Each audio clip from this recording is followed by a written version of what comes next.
All right, welcome to season 2 of episode 1 of the Big Game Breakdown, powered by Bingo Media, live from Knuckleheads. I'm your host, Seneca Hampton, and join me, I will be joined by none other than the head coach of the Ocean Springs Greyhound, Jake Bramlett. And this is it. This is season 2. We made it for another season, and this week we're going to kick off. We're going to talk to Coach about a lot of things. We're going to talk about week 1 matchup. We're going to talk about the spring, the summer, all that. But right now, let's kick things off with our new little intro video to kick things off for the new 2025 Greyhound football season. You right now have all access with Bingo Media.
And we are back. What's going on, Coach? Welcome back to season 2 of the Big Game Breakdown, live here at Knuckleheads. We're doing it different this year. We're on a Tuesday instead of a Thursday. You know, what you think about that? Man, it is a lot nicer to be in here and not be in that time crunch of Thursday evening and thinking about Friday morning and just all the emotions and thoughts that go with towards the end of the week and get in here on a Tuesday and we're back at Knuckleheads and glad to see everybody back here. We got a good crowd here. Obviously the same waitresses. Yeah. Good. Same waitresses here. They were waiting for us and expecting Oh, yeah. us, but very happy to be back and glad we're live now. Go. Glad to be back on a Tuesday, but the difference in doing it on Tuesday night and Thursday night, I didn't know how it was going to be, but I like it a lot. Oh, yeah, I'm already seeing Yeah. it. Once I get football season over with, I'm coaching my son's City League team at the Ocean Spring Park and Rec. This was our third game. We're 1-1 right now. When I left right after halftime, we was 20-20. So I don't know what the final score is. I talked to my wife before I came. She said we were down 26-28 with 1 minute left. So I don't know if my coach pulled it back. I don't know, man. Hey, man, I got to see Coach Bingo in action for the opening Yeah. kickoff for it. I saw a little double wing action going on. I was studying the book of Tracy Lampley. little misdirection going on out there. I only saw one kid pull his own teammate's flag, so we're good there. Yeah, we still do that. We got to looked like you ran out there and kicked a fire ant bed and just let him roll. We did, man. So we got our buzz handed to us in the second game. I ain't going to lie, man. Slick them put it on us. That's right. But tonight, Coach, we're covering our Week 1 matchup against Meridian, the Wildcats. And also tonight we're going to spotlight 2 seniors. We have senior spotlights on Jacoby Bailey, our senior linebacker, and Sherrod Chopper Whitehead, our senior athlete. Yep. We also got our brand new segment with Chase Spring, my student intern at Ocean Springs. He was going to be conducting those interviews with those players. And we also supposed to have Coach Lampley coming through tonight, isn't it? Yeah, he's coming, but we said 7:30, so he gonna be about like 7:40. We got to buy a little time till he gets here, but no, he'll be here ready to roll in no time. We can get Brooke on him because Brooke going to make sure you're on time. You're on Brooke she time. doesn't play with that. But, no, like you said, Chase has been doing a great job with those players on the sideline. Yeah. One, it's them talking to somebody their age. You kind of get a little bit more out of them. And I've listened in on some of them, and then you sending me some of those videos. You hear those guys say and open up a little bit differently than they do with adults, man. Just having those interns that you got on the sideline doing that stuff has been great. And then doing the senior spotlight this year and trying to get all those guys involved, no matter who it is, 2 or 3 a week, whatever it is, but, let those guys put their face on the program and the community get to see them, and it's been really good. Most definitely. We're finna get ready to go and kick in and go and get this thing started, man. We're going to get our first Coach's Corner of the 2025 season. Let's pay our sponsors You know, we got sponsors this year. Oh, how many we got? Oh, like 19 or 20. I don't know. Brooke said they still coming in, man. Hey, let them come in, man. Right. Let them come in. Yeah, so we're going to go pay our bill real quick and play this ad for our sponsors, and we're going to come back with Coach's Corner with Coach Bramlett.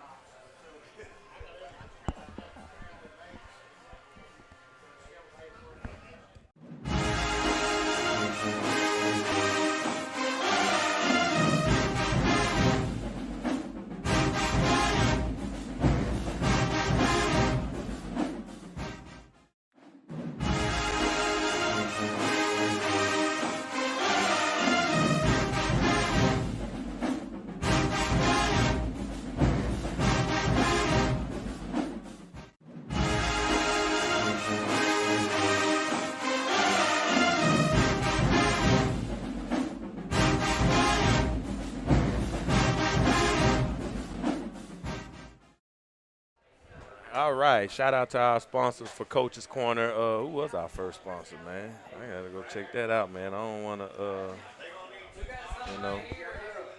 mess that up. We'll come back to them. We got them. This week one. They here with us, baby. We're going to rock out with Everybody them. got to see them. Singing River Connect. Yeah, that's the Singing River Connect. Oh, yeah. I'm sorry about that, Singing River. We got you right, baby, going forward. All right, Coach, let's talk about the preseason. What stood out about this squad during fall camp the most? And it was kind of a carryover from what happened the second half of last year whenever, started out slow, caught some fire right there toward the end and, made a run. And then in the off season, it was almost a little bit like, usually you got the big transition of seniors going out of the locker room, starting fresh in the weight room.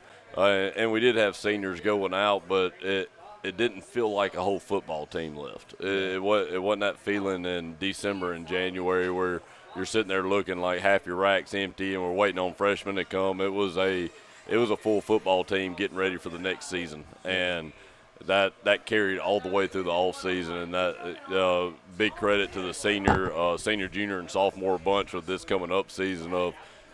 All right, we're flipping the switch in December. We got beat during Thanksgiving week and come back December 1st, and it's just ready to roll. And I mean, there's obviously still two teams getting ready to play right there in the state championship, and all those guys can think about is, all right, Coach, we got to get ready to come back and get over that hump. So they did a phenomenal job going into January of preparing their bodies and getting in the right mentality of. Every day we got a little bit to prove in order to get where we want to go, and it's carried all the way through the summer, and we got our ninth grade group in there after our upcoming ninth grade group. The guys just played their first ball game this year in there during the summer, and they mixed it in with us a little bit, got a lot better. They actually went out and won their first game of the year, started out 1-0 against Harrison Central last night, and it's just been a very productive all season with as a one-track mind with these kids, I think. And, you always have a different mentality with your different teams, but this group's got a one-track mind. They're thinking about one thing. And, the senior group's been winning junior high championships and ninth grade championships, and they get to high school and they're winning region championships. And as what's that next thing? Well, next thing is state championship. Got to get and you got to be the top dog to do that. And there's some phenomenal teams in the state of Mississippi, and you got to, one, you got to be really good. You got to execute at a phenomenal level, and then, you got to have a little luck on your side too. And I'm not oblivious to that, and nor should these guys be. You got to have some balls bounce your way every now and again, but these guys have done a great job preparing themselves, preparing their bodies, and then now we're here, and that's what I told them right after practice today was. All these things we've done since December, everything you've done since January, it was all built towards right now. Right. We put the pads on for last time until we played Meridian. So they're ready to roll. I'm ready to roll. The coach is ready to go. They're ready to hit somebody else. Coach Lamp just walked in. He's ready to roll too, baby. What's up, little Lamp? All right, so this team's been up early grinding. Yeah. I saw y'all, and I was there with y'all as Coach Carmen. He don't want to give me my props. Talking about I was on there one night. I came to more than one. Usually at least two. Yeah, at least two. All right. Made it look like I was there every last one of them. Hey, you had your workers there. Your interns were there. They were on time. So. They was there. That's what they supposed to do. But this team's been up early grinding. Yeah. I saw y'all at 5 a.m. The lights were on. I was there with you to cut them on the first night. You see them. It's 5 a.m., but they still out there sweating. Like, what did you see their mindset be with those 5 o'clock as time went on for those during fall camp? Yeah, that's it's different. It's different. It's we started it. I think last year, maybe 2 years ago, we did a couple of them. I can't remember, but I know last year we did a few of them, and we started getting to that point of fall camp. And I want to talk to the seniors. I want to know their thoughts. I want bounce some team vibe off of them. The stuff that I'm not going to hear from a kid, but they may hear in the locker room when I'm not around. And I want to know what they felt about. Did y'all like the morning practices? Is it something you want to do? Is it something we can do a couple times a week? Or would y'all just rather do them flat out and pulled 5 seniors to the side during weight training the week before fall camp started and asked them, I'm like, what y'all think about mornings? We love the mornings. You want mornings every day? I want mornings every day. We're still going to do weights, and then we're going to do our conditioning, and we're going to do our speed in the afternoon. Doesn't matter. We want to go in the mornings. And so went with it. Man, I can tell you it was 90% attendance, 95% attendance, whatever you want to say. I know every morning practice was at most calling 2 kids, and the majority of the time they woke up and were there before 5 o'clock. And that was a system those guys had set up of whether it be seniors, O-linemen, defensive backs, whatever it was, of 4:20, they were all hitting each other up. If somebody didn't respond by 4:30, they were calling, knocking on doors. Everybody's pulling in at 4:45. We're practicing at 5, and it wasn't just something that we do just to say we're practicing at 5 o'clock in the morning. It's fun to post the videos out there doing things before everybody else is awake, but it's not about that. It's about making sure that we get the reps in that we need to get in and not getting caught by heat advisory or some stipulation that that MHSA puts on heat for safety guidelines, and we're making sure that we don't miss a day. And I thought it produces a lot of self-discipline for these kids in order to get up and do that. I mean, it takes a lot of self-discipline on an adult to wake up at 3:45 every morning, make sure you're getting there, make sure you're on time, have everything lined up for practice. I mean, you don't just go out there and start yelling at them to carry the football better. It's you got to have practice scheduled. You got to have it scripted. Right. Everything's got to be in place the day before or the night before or whatever it is. And these kids are getting to bed at 9, 10 o'clock, making sure they're awake at sometimes 3:50, 4 o'clock, however long it takes them. Some of these guys are making a carpool trip, picking up 4 or 5 guys. But that's crazy. Yeah, you be seeing them. Awesome attendance, man. Awesome attendance. They came in ready to work. I gave them about 15 minutes as soon as they got in the locker room I need my 15 minutes in the morning. I got to readjust my life every now and again. So, at 5 o'clock in the morning was a better time to do it. But I think really the best thing we got out of it is you see a different attitude in some certain kids and really all the kids. Nobody has a chance to have a bad day before you get to see them, or nobody has a chance to have a different kind of day or mess up doing something or whatever the case is. You're getting to see them first thing before they see anybody else in the morning, and you get to see the true them. Yeah. And one kid in particular, Aiden Watson, he's always that guy at practice. He practices really hard, but at the same time, it's like, man, do you ever get happy about anything? But at 5 o'clock in the morning, that joker's happy. Yeah. And I was like, Aiden, man, what's different? What's going on? Nobody mess with him yet. And it's like, Coach, I ain't had to go to school yet. I'm good. I'm happy. I hadn't been in school all day. I'm ready to go. So, you just see a different side of kids. It's a little bit fun. Everybody gets to know each other a little bit better. I mean, you're not you don't have coaches calling kids every single day to come to practice when they're coming at 4th block. But, all these coaches getting to know their players real well and know what they sound like when they wake up, make sure they brush their teeth in the morning. Let's roll. Yeah. So we get up, all groggy, man. Yeah, you can tell when they just woke up and they're like, I'm on my way. No, you're not. Man, I be up all night editing, and whenever I post our content late at night, them jokers be up. Oh yeah. They be up 11, 12 o'clock Yeah. at night. They be up first one. They don't know how to put that phone down and go to sleep. They can't. And then they up all night. They want to try to get up before dawn. They want to come practice, man. I tell you, it fixed a lot of them after about 2 or 3 days of practice. Oh yeah, you can see the difference. All right, so let's kick it off with Week 1 breakdown. The Meridian. All right, let's get into Meridian. All right, we're going on the road to kick the season off. What are we expecting? Hostile environment. Hostile environment, meaning that Ray Stadium historically is a hard place to go and win. Mm-hmm. I mean, from when I was in high school to when my dad was in high school, whatever you want to call it, that place is a tough place to go in and get a win. Right. And you're going to play a team who didn't have a great year last year. They were pretty junior and sophomore heavy last year. Didn't have a great year. Didn't make the playoffs. And the last time that we played them, they came down here and beat us in the first round of the playoffs 2 years ago when we were 9-1. And there's a lot of sophomores that are playing next week that remember that game. They were here for that game. They know what Ocean Springs is about. Now, hopefully, we put a little better product on the field this time. But it's a tough place to go and play. It's a big stadium. You're going and playing on blue turf. It's a team that's got a decent amount of experience. I've been hearing a lot of, you get a lot of news clippings of, they're, playing a young Meridian team. They're not very young. I mean, they got some good young players, but they're not, there's a senior quarterback, senior receiver that's 6'6", 6'7". They got 2 senior DBs that are phenomenal players, a senior linebacker that's really good, and their best D lineman's number 95 that's a big senior. And I think they returned their entire offensive line except for one guy. So, I mean, it's going to be a tough team, man. It's the quarterback is really experienced. He's a coach's kid and, knows the game back and forth, and he's been starting there for 2 years now. So they expect a really tough team. And they went and played Louisville this past Friday in a jamboree game and went toe-to-toe with Louisville. And you know what the kind of program Louisville is. Right, so yep.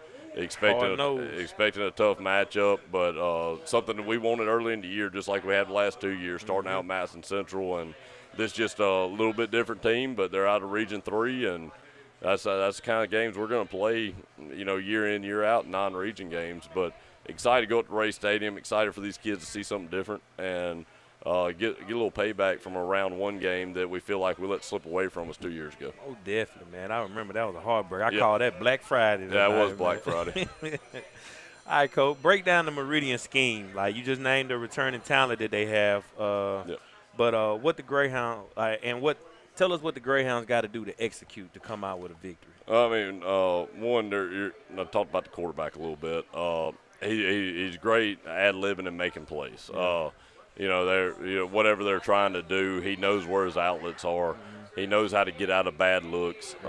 He does a great job running the football, and I think a big part of us is containing him, and not necessarily making him hand the ball off or making him stay right there in the pocket, but giving him some looks that he's not used to seeing, and maybe some pressure, some coverages, whatever the case is. Something just throws him off his game just a little bit and makes him think a little bit more than just going out there and being a great athlete like he is. Yeah. And that always starts with a defensive front. And we're returning a great core linebackers that have been with us for, they're mostly seniors. We got 3 seniors and 1 sophomore starting in linebacker, and their experience outside of that sophomore. And then defensive line, we're replacing a lot. We're expecting a lot out of those guys that are there. So it all starts up front right there, presenting some different looks and some problems up front. And then the confusion comes in the back end with your pre-snap looks, and then offensively, it's run the football. Yeah. Run the football. We could not run the football against them 2 years ago, and that was an issue. And number 95, who was a starting defensive tackle, was there as a sophomore and playing 2 years ago, and he was a problem. Right. Number 21, the safety, and number 14, the corner, were all there playing as sophomores, and they were both a problem. 14 had 3 interceptions that game. Yeah. He's a phenomenal player, and.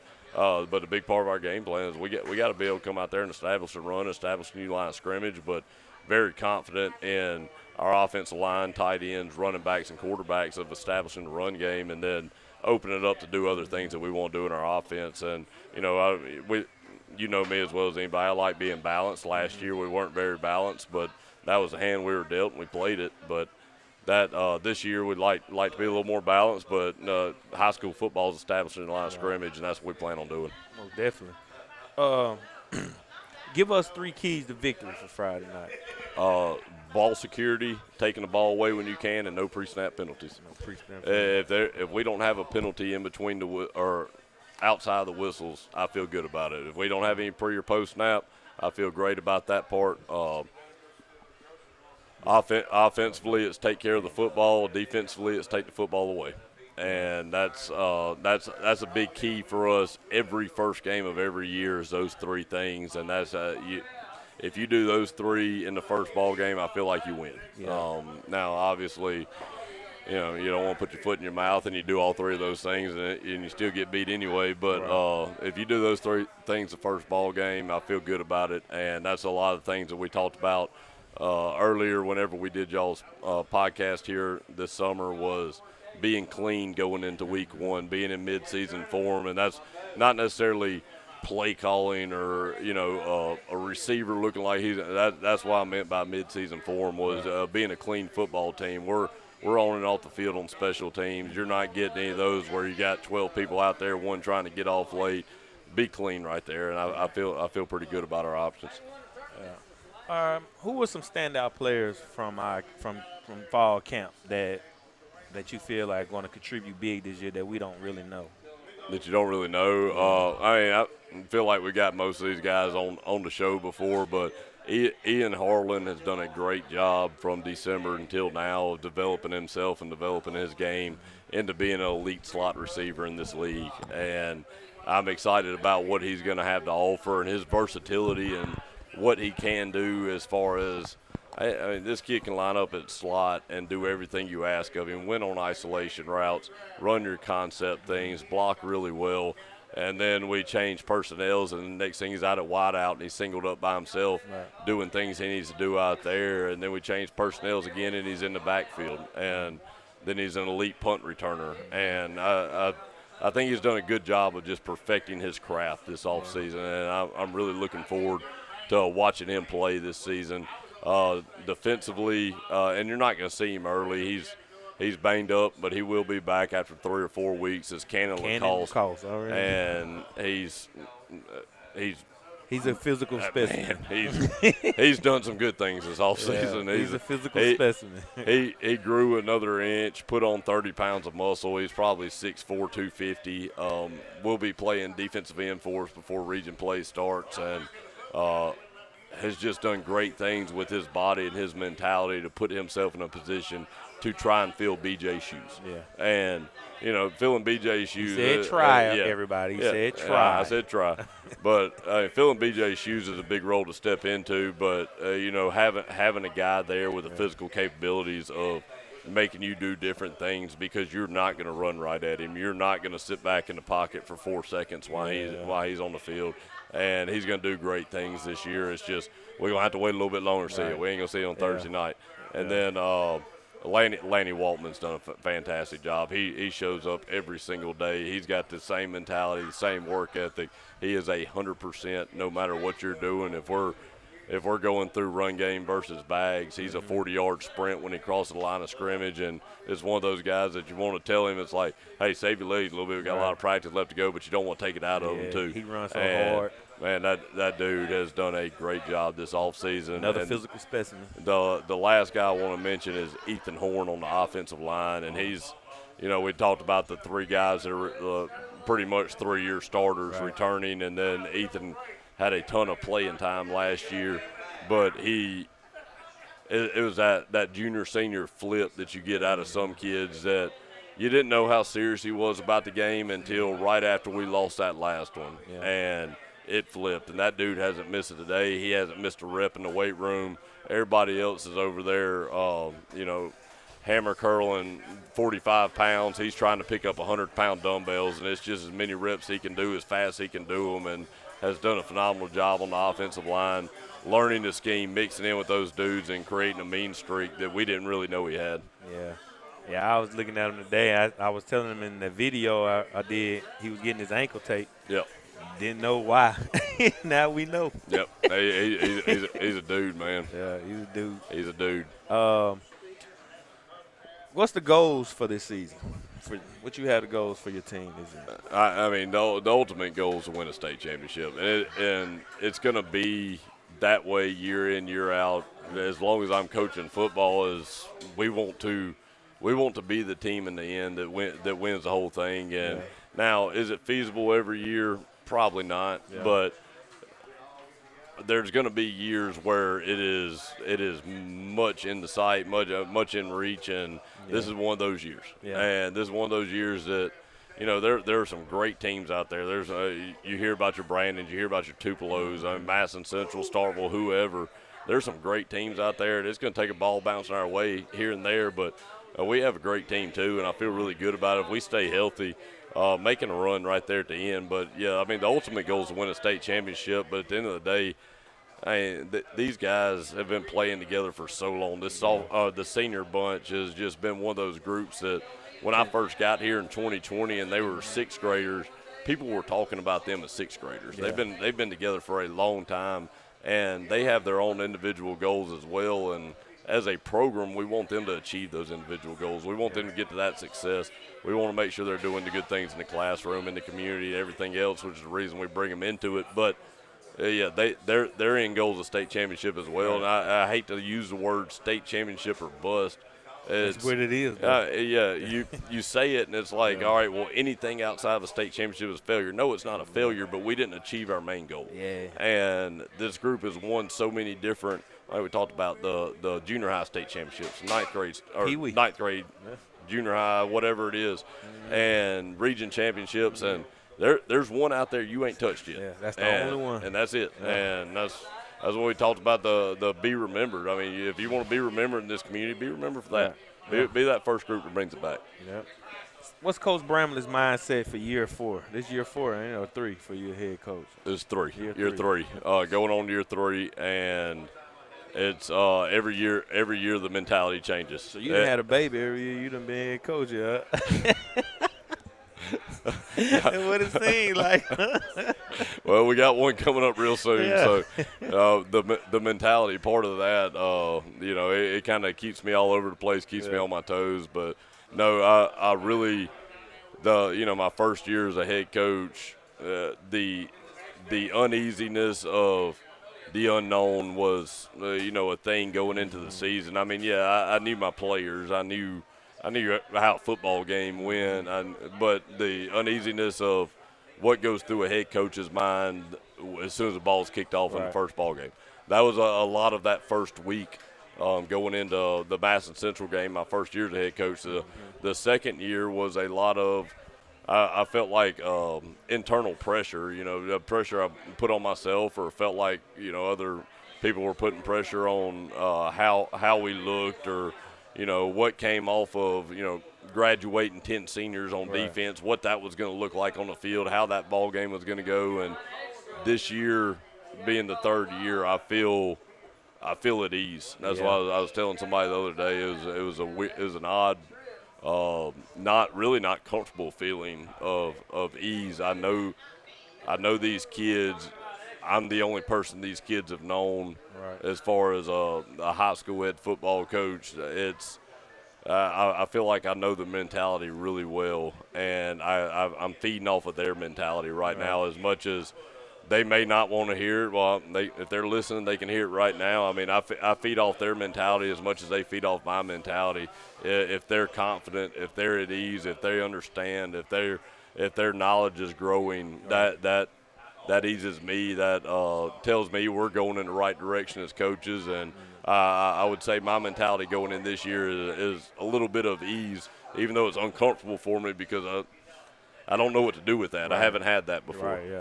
But I do like it. We're going into 2 nights away now, and I feel really good about it. No matter the outcome, I feel like we've prepared ourselves. I feel like we've done everything we can do physically and mentally to prepare for this ball game, and it's time to go out there and kick that thing off and let's see what happens. And that's I know these kids are ready for it. Me and these coaches, as much as we're like, all right, we're going to keep hitting each other for three straight weeks. Well, we're ready for it too, man. We're ready to see something different. Most definitely.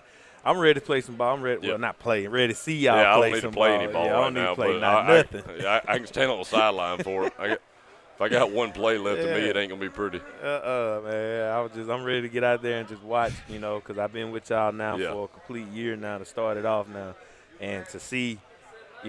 Where the transition is and the shift coming up now. So it's going to be exciting, man. So week 1, we here. We're on the road Thursday. We're headed out to Meridian.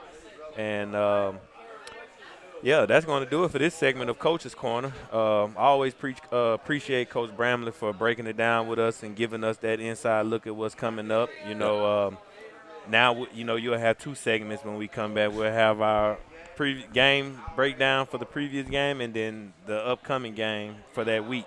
Yeah. So episode 1 is always a little different. But now it's time to shine the light on a couple of our senior leaders. You wanted to highlight today. Sherrod Whitehead and Jacoby Bailey in no particular order, however you got them lined up. But, Sherrod and Jacoby both they're leaders of this team on different sides of the ball. Sherrod was a great athlete for us last year, came in at quarterback and won 7 or 8 straight ball games playing quarterback. And then Jacoby's been a stud at outside linebacker for us and just a mainstay at a position that's very important in our defense. But they've both done a great job this offseason getting their bodies right and then preparing their sides of the ball and getting the young players in, and the feedback they get off of them and then they give back to me has been phenomenal this year.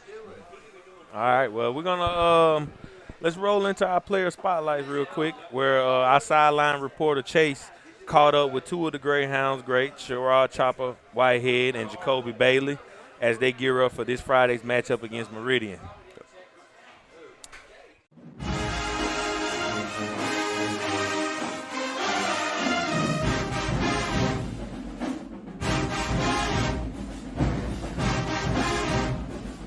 Jake Bramlett with Bingo Media here with senior linebacker Jacoby Bailey. Jacoby, this is your last week 1. What's the mindset in the locker room, mindset personally going into this week? My mindset personally is just win, but do my job, and make plays. And in the locker room, really just make sure everybody know what they got going, everybody know their keys, make sure you know who we keying on, especially who we keying on, and just playing football. This is your last year with the Greyhound, rocking the blue, rocking the white. What's the difference? It ain't really no difference. It's just my last year. Because really every day, come out and step on this football field, play football with the people I love, growing up with them since maybe 4th grade, 2nd grade. But it's really just playing football with the same people every day. Okay. This matchup with Meridian, they're known for being physical. They're known for being sometimes unorthodox. What's the key for you in this defense to be ready for that? Our key is to let them do what they do. We just stay poised. Don't let the trash talk get to us, and just play football. Because if we trash talk, we get thrown out the game for 2 games, and we don't need nobody on defense or offense or just period just missing out 2 games. Because everybody a part of this team. Everybody's a big role part of this team. As a senior defensive leader, what's one thing you've been letting your guys know that needs to be done? That we need to all run to the ball. Even though I'm the leader, but everybody needs to be a leader. Everybody needs to talk and communicate. I like that. What's one thing you want people to remember about your senior season? How the year before, I was like, people knew me, but not everybody knew me. But after this year, everybody gonna know who I am. I like that. That's Jacoby Bailey, senior linebacker. This is Chase Spring, signing off. Let's get money.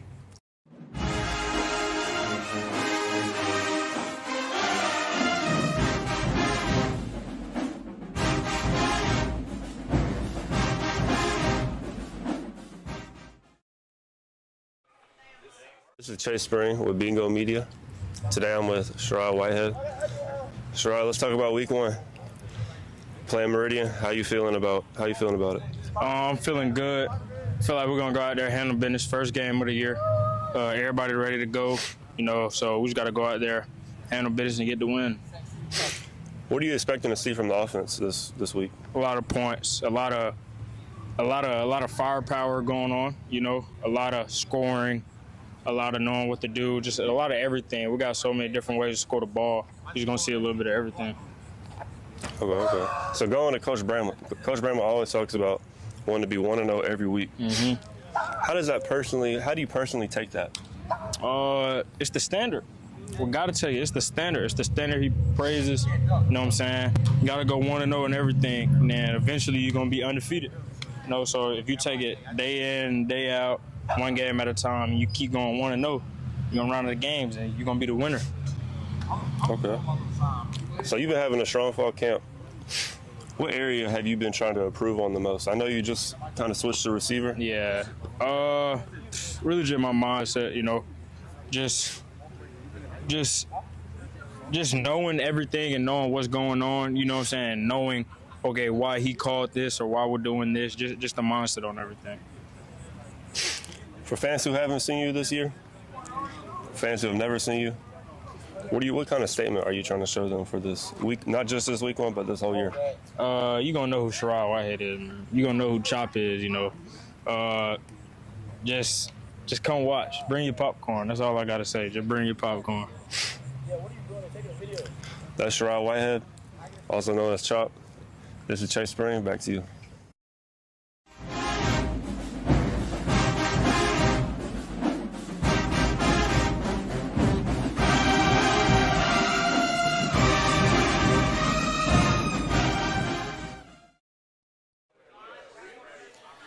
And we are back. This time we are with our coaches spotlight. And this week we have none other than the Ocean Springs offensive coordinator, Tracy Lampley. Coach. Yes, sir. It's year 5 here in Ocean Springs and year 3 as offensive coordinator. How confident are you in this offense heading into week 1? Well, I'm very confident in this offense. We have a lot of leadership returning, especially up front on the offensive line side of the ball. Yeah. And then we have some skill guys that's returning that can help us out as well. And I'm very confident in what these guys can do. I mean, we've been grinding since January, marinating this offense. And so I'm confident in it. We just got to trust what we've been doing and let it take care of us on Thursday night. Most definitely. What are the key goals for this offense this year, both statistically and as a unit?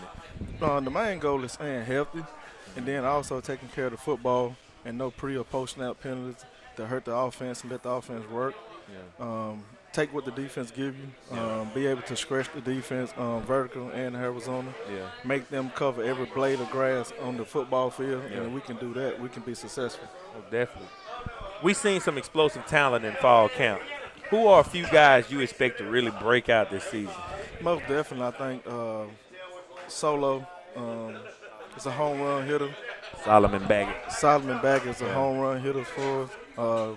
Sherrod Whitehead, Ian Harley, all the guys up front. That's what makes this offense go. Without them, the offense is really stalemate. Right. Looking forward to the young guys like Logan Carter to come in and make some plays. Jeremiah Golden come in and make some plays for us, and everybody just feed off each other. You know, one man don't have to be a hero. Right. And of course, Chalmers come in and make some plays too as well. Yeah. How important is it to set the tone early in this week 1 matchup on the road at Meridian? It's very important, man. You're going on the road. You're going to a hostile environment, a 7A program. You can silence their crowd early. Right. That'll mean the momentum is on our side. But in a perfect world, they going to make good plays too as well. They've been putting in work since January to summer, fall camp. So something good going to happen for them too as well. It's football at the end of the day. But we just got to answer the challenge when it's presented to us. Most definitely. What's your message to the players and fans as y'all get ready to launch this new season? Well, to the players, it's just about being consistent. Being consistent in practice. I mean, from being consistent from period to period, rep to rep, and then you get that, then the day-to-day consistency will take over. You know what I mean? And then from the for the fans' perspective of it, just continue to support the Greyhounds, show up, be proud, be loud, and cheer and be proud of what the product we are putting on the field for you. Yeah. Coach, how would you describe the identity of this year's offense? Well, the identity, I think we are balanced. We balance. We can hit you with the home run from the running back position. Yeah. We can hit you with the home run ball from the skilled guys out wide at receiver and tight end. I think we more balanced offense, way around it this year. So that then is about taking the fight to the opponent. You know what I mean? Set the tone for how you want to be, how you want the game to go. Right. So set the tone most definitely. Yeah. Are there any major changes or tweaks you made to the playbook this offseason? No, it's about just being detailed about what we are doing, being more consistent in what we're doing, and finding plays what work for the guys we have on the field. Yeah. And we can narrow that down, and we got to gear this offense of what they can do. Yeah. In order for us to be successful. Right. So we got to call plays and put them in position so they can be successful on the field. So you don't have to reinvent the wheel. You just got to get the ball to your playmaker. You got to outsmart your opponent. That's it. How do you balance being explosive while still controlling the game tempo? Basically, just take what the defense gives you, man. Yeah. Like I tell the quarterbacks, check downs equals first down. Right. First down equals touchdown. Yeah. So if we want to put a 15-play drive together, let's put a 15-play drive together. You We'll spit take that out there, boy. That sound good coming out. You know what I mean? So like I tell them, man, you hit the check down, then eventually the big plays are coming. Yeah. But we just got to take what the defense is giving us and capitalize on it. Yeah. Is this group more run heavy or pass heavy, or are you aiming to stay balanced? You said you balanced. I'm most definitely aiming to stay balanced, so that'll keep the defense on their toes. You know what I mean? Like I said earlier, making them cover every blade of grass on the football field, so we can be balanced. I think that plays into our hands, into our favor. Yeah. You can't load the box. You got to spread it about the outs, and if you take somebody out the box and give us a run box, then we got a running back now that can hurt you. Right. You know what I mean? So I think being balanced is key. Yeah. All right. So, what stands out to you about Meridian's defense? Well, the funny thing about it, those guys, the coaches up there, are like family to me. I ain't want to bring that up. I'm glad you did. We can indulge more in that now. We can. Those guys are like family to me. So I never went against the head coach, as a battle, but the DC. Which is his nephew. I had some battles with him when I was at Pedal. Yeah. So I have an idea of what he's going to do from the defense side of the ball. You know what I mean? So we prepare for it. We expect to see some man coverage. We expect to see some zone coverage. So we prepared. We got some hitters. You're going to exploit all that. We're going to try to exploit it all. You know, we got some answer for zone coverage. We got some answer for man coverage as well. And we got to be prepared for some pressure, too, you like to see. So we've been working on that as well. How important is it for your offense to get going early on the road in a tough environment like Meridian? It's very important, man. I think offense, we need something good to happen early for us. Yeah. We can't hurt ourselves about like having a false start or something like that. And like I said earlier, we got to get the ball to your playmakers, man. Let them control the game, you know what I mean? Yeah. Put them in position to be successful and allow the game to come to us. Yeah. And like everybody just feed off each other. Don't try to turn nobody into no hero. Right. Just do what's asked of you. Yeah. Do you have any specific matchups or areas you looking to exploit? That front seven? Well, yes, we're gonna try to do that, and they give us some favorite matchup and man coverage. We got some guys that we like to take a shot with and stuff like that. And like I say, if they give us the run, we're gonna take the run. I think we can establish the run and be successful as well. If they try to take that away, then we can hit them with some passes and stuff like that we got dialed up as well. Most definitely. All right, so what's the offensive goal this week? Control the possessions or light up the scoreboard or both? Well, you want to do both. You know what I mean? You want to control the possession. You want to take care of the football. Again, we come back to that no pre or post snap penalties. Don't do nothing that's going to hurt this offense. You know what I mean? Don't try to be a hero. Right. All right. Whatever you want to accomplish as an individual, don't do it at the expense of the team. Yeah. You know what I mean? Put the team first, and then the individual accolades will take care of itself. All right.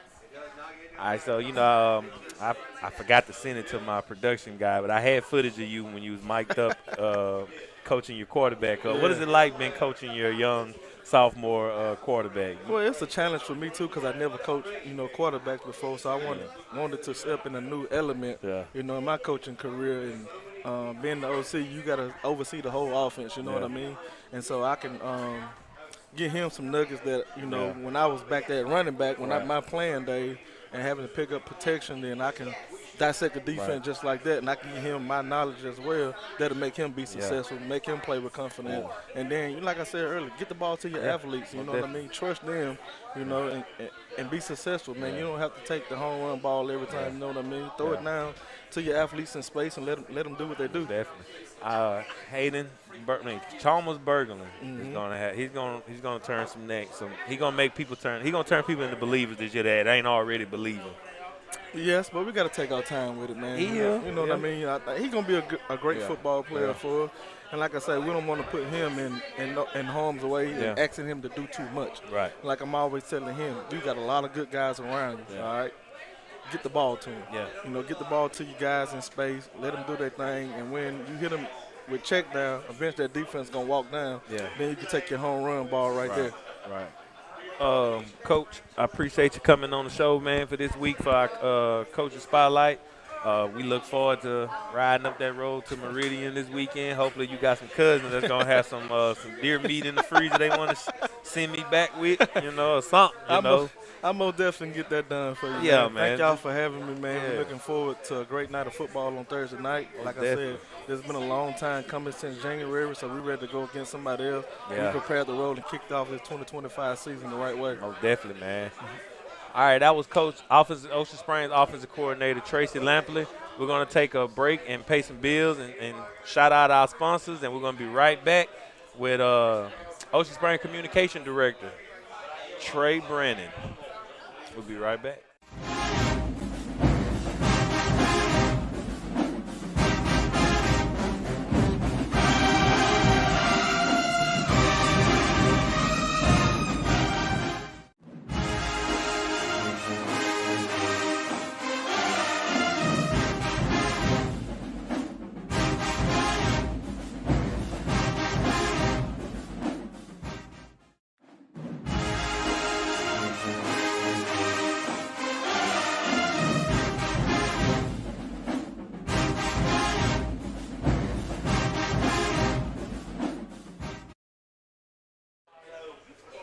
All right, we are now here with the great Ocean Springs School District Communication Director, Trey Brandon. All right, now we're bringing in Trey, whether it's promoting the student success or highlighting athletic achievements or building community pride, your voice is the one that's pushing the Greyhound culture through the district message and forward. Let's talk. One of many. One of many, right, right. So talk to us about your role. What does a communication director actually do for a school district? So I, in a typical day, oversee our social media, our mass communication, whether it be like during an emergency or just normal communication. Like here's, this week I'll be sending out an email reminding parents that we don't have school on Monday. Damn, I'm glad I told me. I didn't know that. Yeah, Labor Day. And I keep up with our website. I do a lot of our graphic design and our logos and stuff. So it's a little bit of everything, especially, because it's kind of it's a newer role to the district. It's only been around for 5 or 6 years now. So I do I kind of have a little bit of hand in everything, like student handbooks, anything like that. Right. How important is it to promote not just the athletics, but all aspects of student achievements in Ocean Springs? Because there's a lot. Oh, yeah, and we have a really, really talented community, and we have a really, really talented student body, and it hits in every category, the academics, the arts, and the athletics. Our theater is outstanding. Our Blue Gray Pride Band is outstanding. The arts are outstanding. We had an art student recently had her work on display in the United States Capitol in D.C., which is pretty cool. And then the academics, of course, speak for themselves. The scores are in the top 10 in the state year after year. So we're excelling there. And then athletics, cross country is good for a state championship every other year or every year really, and that's just one of many. We're always doing something, and so there's so much to brag about, and it makes it a lot easier that there's so much to brag about. Right. But it's important to get that out there to show the community, here's the future of your community. Here's what they're up to. Here's what they're doing. It's in good hands. Right. So You've been very active on social media. You know, you're the identity of the Ocean Springs School District. You do the graphics, like I say, all those cool graphics y'all see on social media. That's Trey. That's not me. That's Trey. uh, we collaborate together. I probably take some pictures and Trey go in there and sauce it up, man. It's teamwork it's makes the most the dream definite work. Teamwork, man. We're like the Hawk and Animal, the Legion of Doom over here, right? But what's your strategy when it comes to telling the Greyhound story? Consistency. Okay. So my big thing, and all of my coworkers will tell you this, that I'm all about branding, brand identity, and being consistent. So once, I know we have a look that we like and that looks good, and we push that, whether it's standardizing our logos and colors, which is something I started as soon as I took this job, to like all our graphics having kind of the same theme, each school year, kind of all follows the same uniform thing, and that's the biggest thing to me, because I feel like when you're consistent about your branding and your brand identity, it gives more credence to what you say, and it comes across way more reliable and way more trusted that way. Yeah. What are some of the big things happening across the district that you're excited to share with the community this year? Well, we are in the middle of adding on to both Pecan Park and Oak Park. You drive by those elementary schools, you'll see they're active construction zones, because we're expanding, and with the bond passing back in the spring, once those are completed, then upper will start getting redone, and that'll turn into a middle school.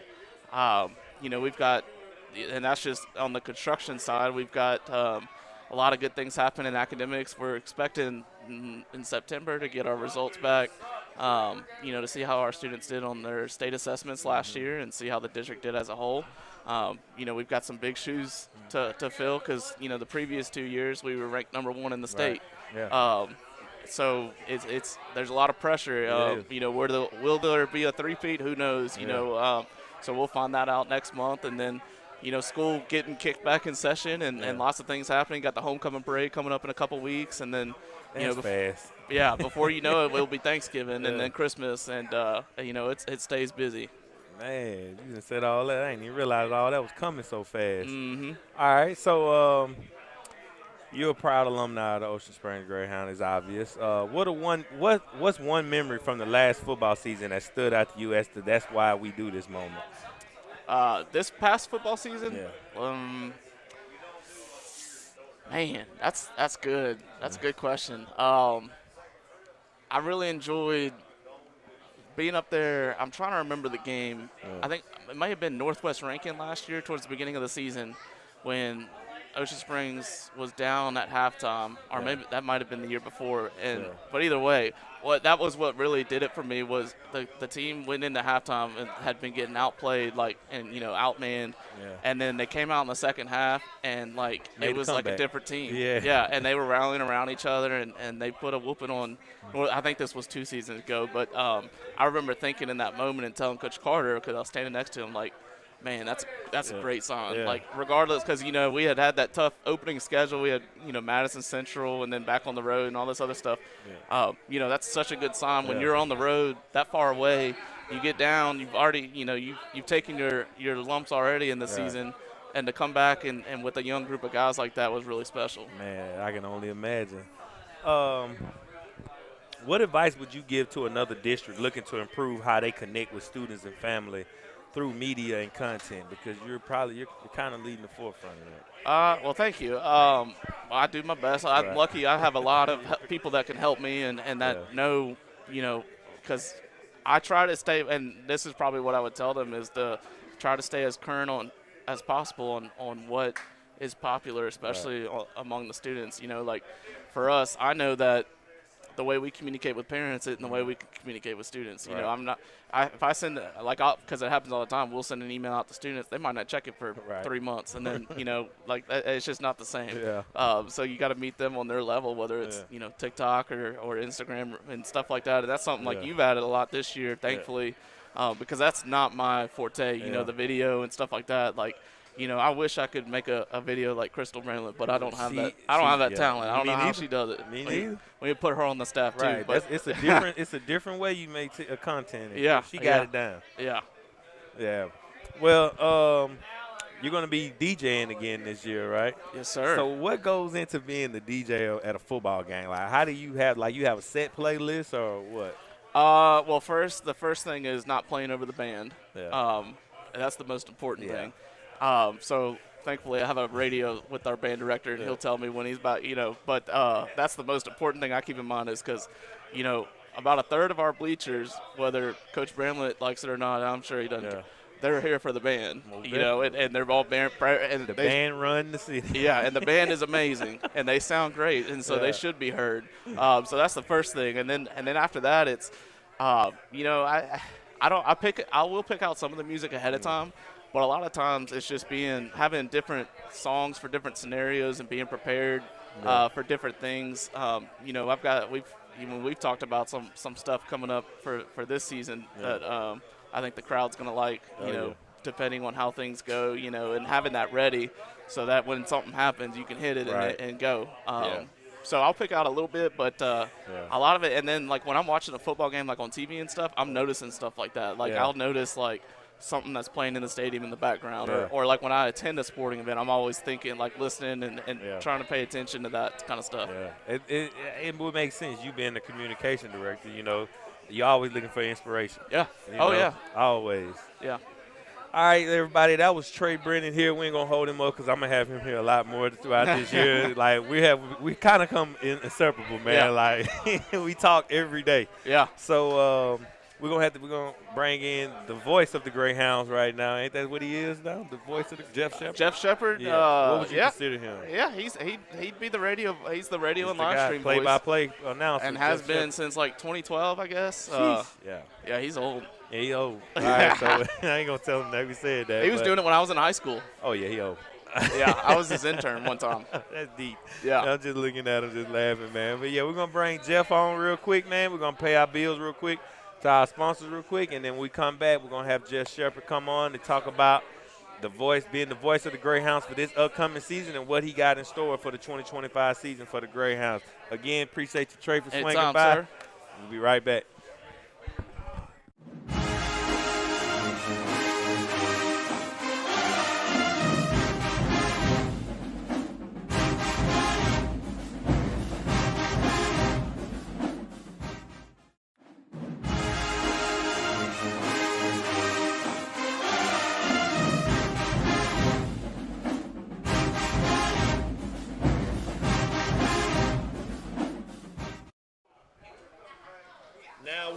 My bad. Now we're bringing in a voice you are definitely heard on Friday nights, whether you're in the stands or you tuned in from home.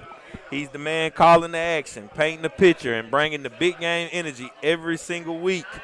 Please welcome to the show the voice of the Greyhounds, Mr. Jeff Shepard. Oh, thank you very much, Bingo. I appreciate it. First off, I appreciate, amateur hour's over. You're dealing with a professional now, okay? Right, so Trey's over there. Yeah, Trey's over there he back in the corner. He called you old. Wow. He said he was your intern when he was in high school.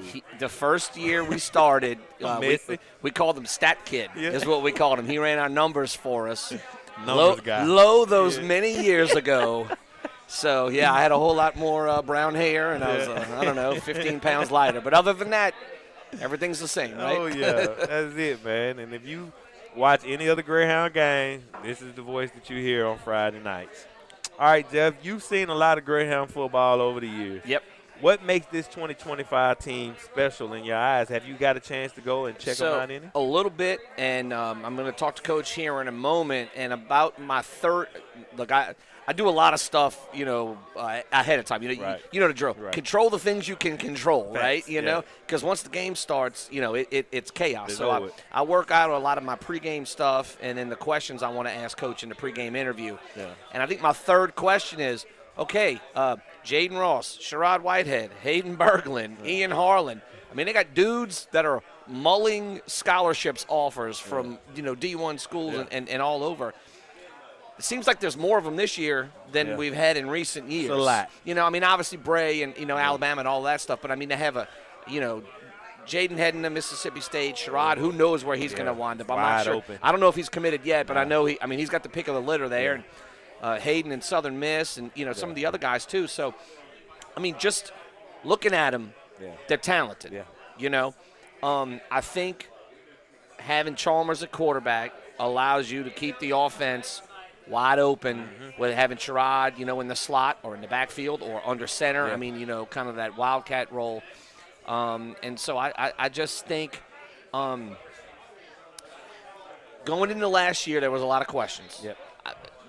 There's always questions going into the season. Yeah. But I really felt like walking off the turf, walking out of the stadium last year after losing the South State championship game, I was thinking, I think this team's going to be pretty good next season. Right. I think they're going to be even better. Now, you know the drill. Yeah. It doesn't guarantee you anything. It doesn't mean you're going to end up back in South State or even farther than that. Yeah. But I think going into this season, I think there's a lot of really positives that the Hounds have. I'm with you on that, man.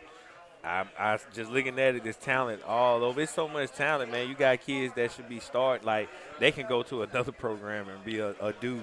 Well, yeah, and you talk about the kid that moved in from Gaucher. I haven't seen him yet, Solomon. No, I know him real well. Yeah, I'm not seeing him yet, but Coach Collins, his wife and my wife are really good friends, and they were over at our house earlier this summer, and he was telling me about him, and it sounds like, not any drop-off from Will and some of the other great backs that we've had in the years that I've been doing this. And so, again, I think they were going to be all right with Lanny, and now you add him in here too, and it's just this really formidable 1-2 punch to where it's not all on the quarterback, in the passing game. So I'm really excited to see this kid play. Me too. So this Thursday, what are you most excited to see unfold against Meridian? Well, first and foremost, I'm excited to be able to play up in Meridian at Ray Stadium. Yes. In the 90s, Meridian was a powerhouse. Yes. In the 80s and 90s. At one time there were like 5 dudes in the NFL that had played high school in Meridian. So I'm really excited to just see Ray Stadium and just go up there. I'm excited to just to see this offense.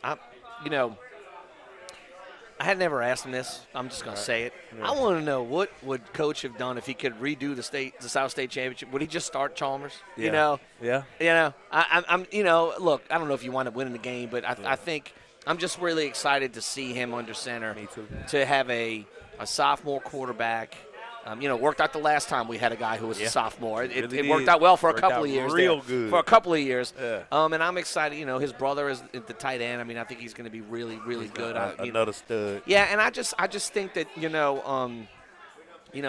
the youngest of all those boys, and he's just been sitting there listening to them talk about this stuff. So his knowledge of the game, I just think he's going to be so much farther ahead. Right. So I'm just really excited to see this offense play out.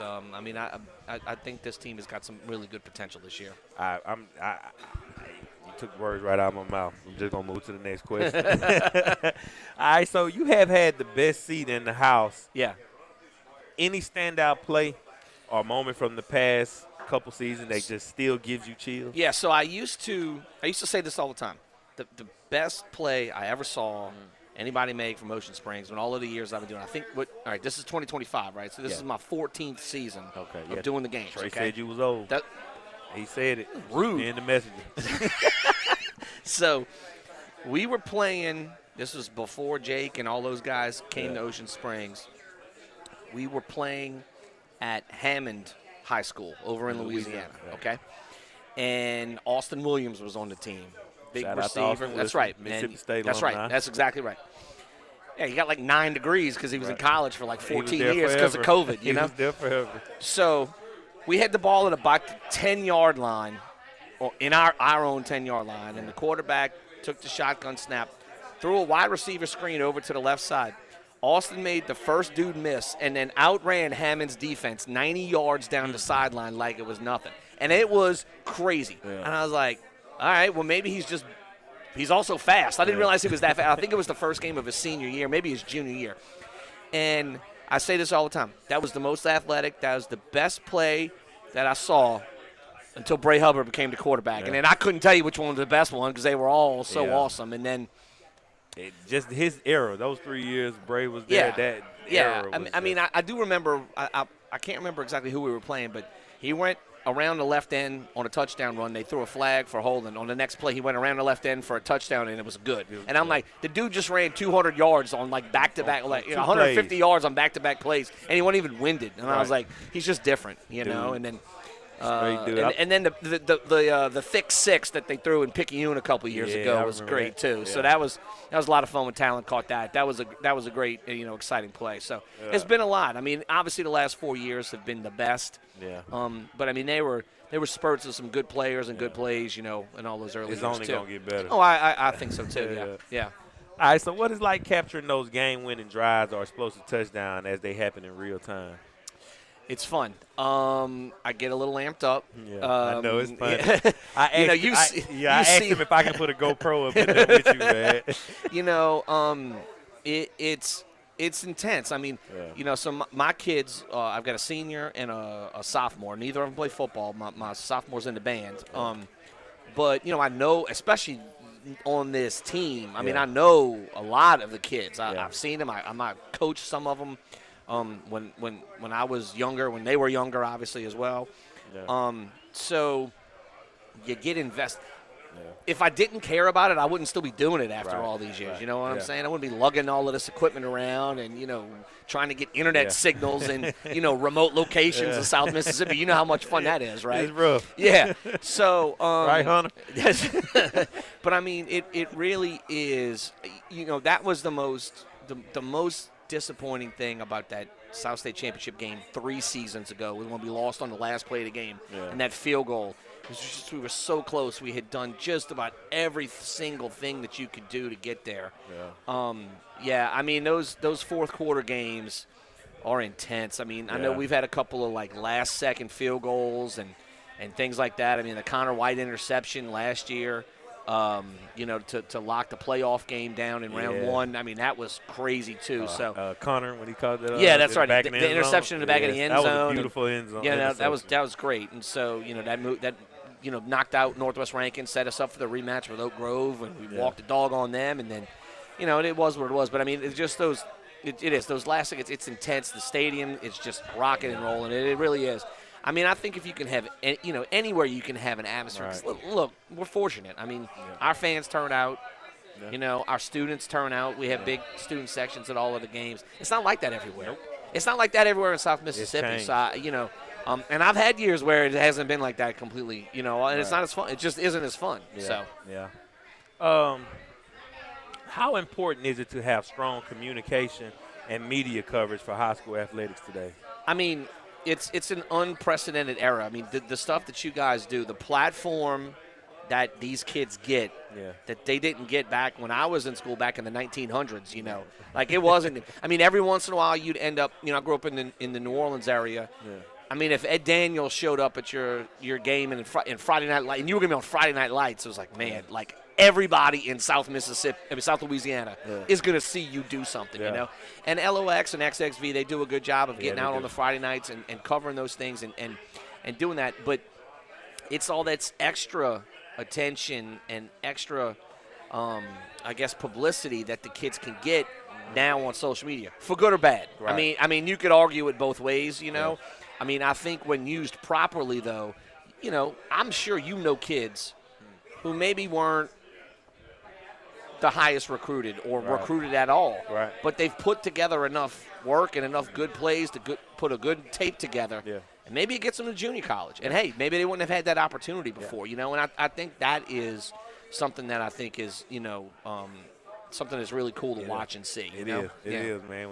When a kid say, hey, man, a recruiter said they seen your footage that you posted, man, and they went and made them go look at my huddle or stuff like that, man. That's what I do. That's right. That's right. I mean, just to be able to, if that kid gets an opportunity to go to the next level, and I'll tell you this, as a parent of people who are about to be going to that next level, man, you got free tuition for my kid, I'd be like, hey, Bingo, I'm gonna buy you a hamburger. Like, you know what I'm saying? What? I know that's real, man. That's right. All right. So, in our final thought, Coach. You've been a big part of this program growth.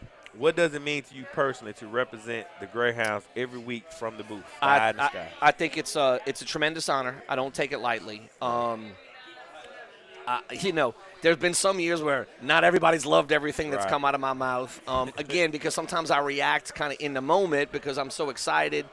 And, I want them, I want the players to win. I want them to perform well. And, look, at the end of the day, you got to always remind yourself they're just high school athletes. Right. I mean, they're kids. Yeah, I mean, the freshmen, are 14 or 15 years old. And so, but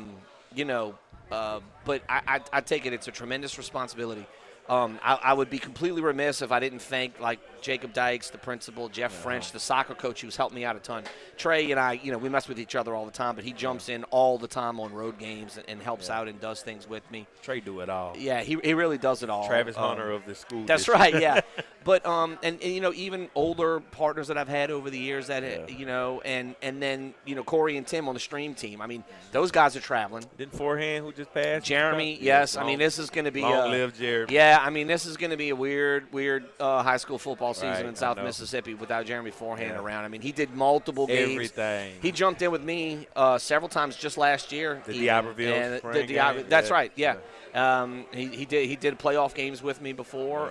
Nobody really hardly knew what he was going through. No, and it was. I mean, he fought it for 8 years, and he's one of my best friends. And but again, just I'm the guy talking, and I'm just the monkey directing traffic up there because Tim and Corey are running the graphics and running the cameras, and Jacob's keeping stats, and Trey's listening to Dennis Warren, and he may say something to me about who made a tackle or who did something else. I'm getting text messages from coaches and other players or former players saying, hey, blah, blah, blah, that guy reminds me of this or something like that. So I get information from kind of all over the place, and I'm happy to pass that on. I think it's a great responsibility. Look, I'm not from here. My wife is from here. But I couldn't imagine living anywhere else. And I'm just so appreciative of the opportunity to have this job. And the fact that this is my 14th season, I really can't believe it that it's, it's kind of already happened. So we just had a text from a current Greyhound player. He told me to ask you to name your all-time Greyhound starting offense. Oh, my God. Let's see. He'd be the starting athlete, I'd say, Mr. Whitehead. I mean, obviously, Bray would be your quarterback. Will and who went to Toledo, the running back? Michael Kelly. Michael Kelly. He was another Gaucher guy. He was great. Yeah. Austin Williams at wide receiver. Brown. DeAndre was a little before my time. I covered when I worked at WLOX. I covered DeAndre and was unfortunately at the Superdome when he got hurt, covering Southern Miss in that bowl game. There was another kid who transferred over who was like a wide receiver, a kick returner. See, I'm old now, so I don't have everybody's names up there like I used to. But. They've been some really good ones. I mean, and even a bunch of offensive linemen who've gone on and played. That was so. The thing that has happened, and I know we're getting close to the end here, but the thing that Sherrod needs to understand is they didn't always look like Jaden Ross. No. The offensive linemen, did not. They looked like me, and that was like not good, And so, Dito Ladger was another big one. That's right. I mean, those guys were huge. That's right. Zaylen, you're right. But the offensive line did not look like they do right now. It's the strength and conditioning program that Coach Bramlett headed up when he was the offensive coordinator has completely changed everything about the Ocean Springs football program. And I mean, at the end of it, it's one of the biggest reasons that this program's had such success over the last 6 years. I agree. Yeah. So it's a system. That's it. That's exactly system, right. Man. Yeah. All right, Coach. I still call you Coach. Everybody, Shepard, it's man. fine. It's I love it, man. I love to call people Coach. Right. It just happens. Man. Yeah. But big shout out to you for stopping by. The voice of the Greyhound, Jeff Shepard, for stopping by as always and bringing the energy on the mic. Appreciate all the things you do for us and everything we do. We're finna take a quick sponsor break to close the show out. We're gonna bring Coach Bramlett in to close everything out so we can take it out because tonight is Tuesday night, and they have, I can't say what they got for $2, but they got it ain't Roy Red, it's chicken nachos. Oh, yeah, it's chicken nachos. Nice. Chicken nachos. So before we get done, if you want to come down here and get you some chicken nachos, come on. They look good. And then they got other nice things on the menu. Yes, they do. That's right. So appreciate you Yes, just sir. coming by. Don't As make always. it a don't come a stranger. That's Always right. stop Not by, at all. man. We can always use a Jeff Shepherd in our life. Appreciate you. All right, so yeah, I don't even, ask my wife. She'd probably disagree. All right, man, we're going to take this quick break, commercial break, and we'll be right back to close things out.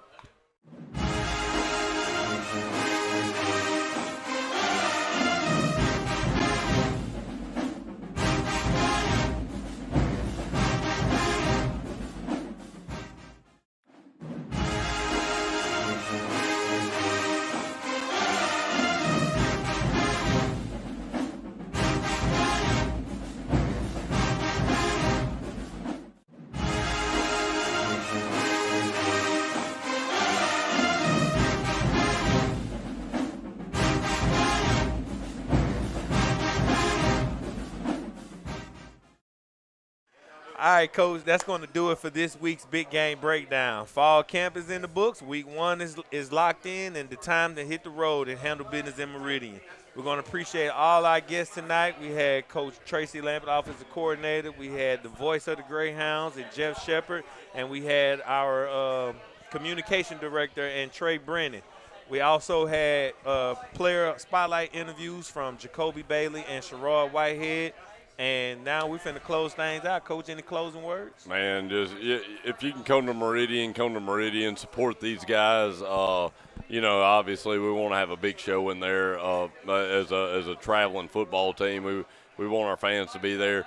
If you can't, osgreyhounds.live, you get on there, free live stream. You get to hear Shep talk, and if you haven't tuned in that before, very entertaining. I think Dr. Dykes, our principal, will be on there as a color commentator with him, and those two together are they're very, very, very entertaining to watch, to listen to. But if you can get to Meridian, get there, big stadium. We want to pack our side out, make sure these kids get a bunch of support, and then it's going to be some great football coming up. I love kicking off the season on Thursday night. We're first ones. Other teams get to come watch us. That's fine. Get their scouting part in, but we get to do the same thing on Friday night next day. So, very excited about the upcoming season, man. Excited about doing this again every week, and then having all these people up here and get to be at Knuckleheads is just always a good time. Most definitely, man. All right, as always, I'm Seneca Hampton, and this is Coach Jake Bramlett, and we'll see y'all next week right here, same time, same spot, live from Knuckleheads. And until then, go Hounds, 1-0. 1-0, baby.